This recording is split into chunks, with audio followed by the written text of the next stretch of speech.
where did that grenade come from that killed me?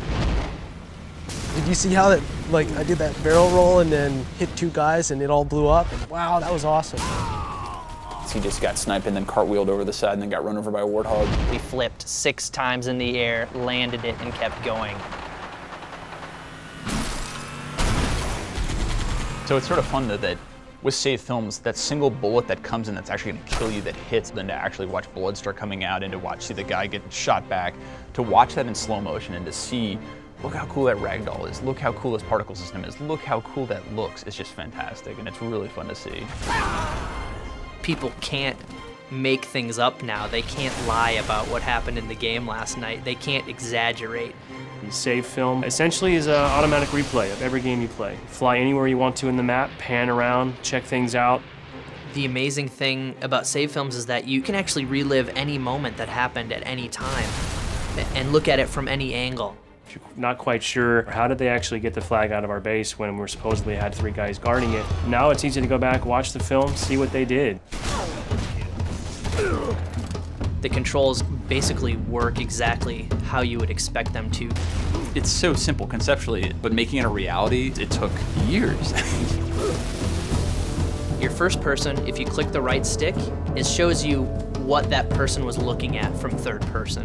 The other option you have while you're following someone in third person is to break out into a orbiting cam. So anytime you hit the right stick, you automatically move out into this orbiting camera and you can zoom in and out. I'll say it. I did not know that the Warthog actually had like an internal like dash lights and crap.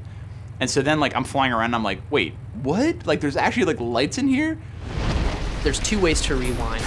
You can either press left on the D-pad, which is a shortcut, or you can bring up the control pad, highlight the back button on the control pad, press A, and you'll rewind that way. Every time that someone rewinds in a save film, I hold my breath because there's like, it's like God reaching in and being like, make magic happen, and then it magically just keeps working. Like, the complexity of that system is so insane.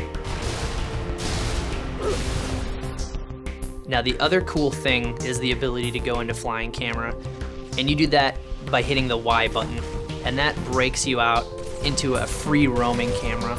You can watch it from above and you can see what you did, maybe get a perspective where you can actually see the impact of that grenade you threw and zoom in really closely on the action that happened after that. So there's one group who's like, no, don't allow it. They're gonna see too many lies. It's a pain in the ass. The other side of it was like, look, flying cam is cool as shit. It actually is a big deal. When you're in flying camera, if you hold in the left trigger, you can actually fly around the map faster. And then the right trigger is your speed control. If you hold down the right trigger in just a little, you'll notice it's slow motion. And if you hold it in all the way, it actually becomes fast forward. I want people to be able to make those snippets, be able to make those moments and share them and be like, look at this awesome game, look at these crazy things I did, and that's so awesome. And I want that to be inside our engine, not to have to go to some external site. Save films and Forge, I think, represent the coolest features that we have in Halo 3. We're giving them the tools to basically play Halo how they want to play it. They can set up any map however they see fit. It's just crazy how much a map will change with just a small variation of either weapon placement or just where the flag spawns in CTF. If you don't like it there, move it 1 meter to the right. If you want to in Forge, you could build your own base on the beach, maybe add some turrets for defense, add some crates to hide behind. Try building a building out of fusion coils and then blow it up. You could have 50 versions of Sandtrap that are each built differently, that each emphasize a different type of game style.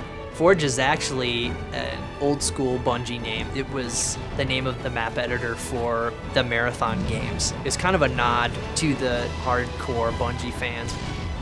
One of the guys on your team is this partially omnipotent little monitor flying around, dropping weapons for you and holding crates to block enemy fire, picking up your Scorpion and carrying you to the other side of the map. It's like the hand of God that has come and picked up this large vehicle and started slinging it around right in front of this guy's face. Your buddy can drop a bubble shield in front of you, now instantly you're protected. Maybe now you'd like to go on the offensive, ask your buddy to drop a Spartan laser for you. Next thing you know, you've got a laser in real time. Once we realized we could do something like that, we're like, this will be the mother of all multiplayer matches.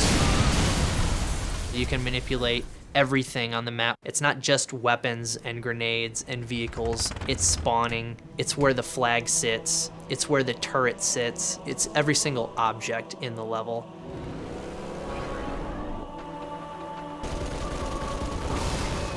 They're gonna love the Forge because they can spend hours dropping tanks on each other. Each item has a cost associated with it. You have only so much Halo currency to spend on a particular map. Yeah, I've joked that people are going to take our maps that are broken, and within a week they're going to fix them because they're actually going to make the real version of like, hey, you know what, Bungie, your version of territories in this level sucked, and here's the real one. we're not really sure what people are going to do. People are going to figure out new ways to use the Forge that I think we don't even understand or know are possible yet. The next crazy thing that you're like, oh my god, they just took Forge and they took save films of that and they added voiceovers and they just did Macbeth. Holy crap, like that's crazy and that's awesome. Everyone's riffing off each other's ideas, and then all of a sudden some diamond just emerges from it where everyone needs to have this map. Oh, this is so cool. I can't believe we're actually letting people do this. This is the stuff that's going to keep people playing for years on end, that's going to make a billion hours get logged on Xbox Live. This is the thing that is going to really set our game apart from the rest, I think.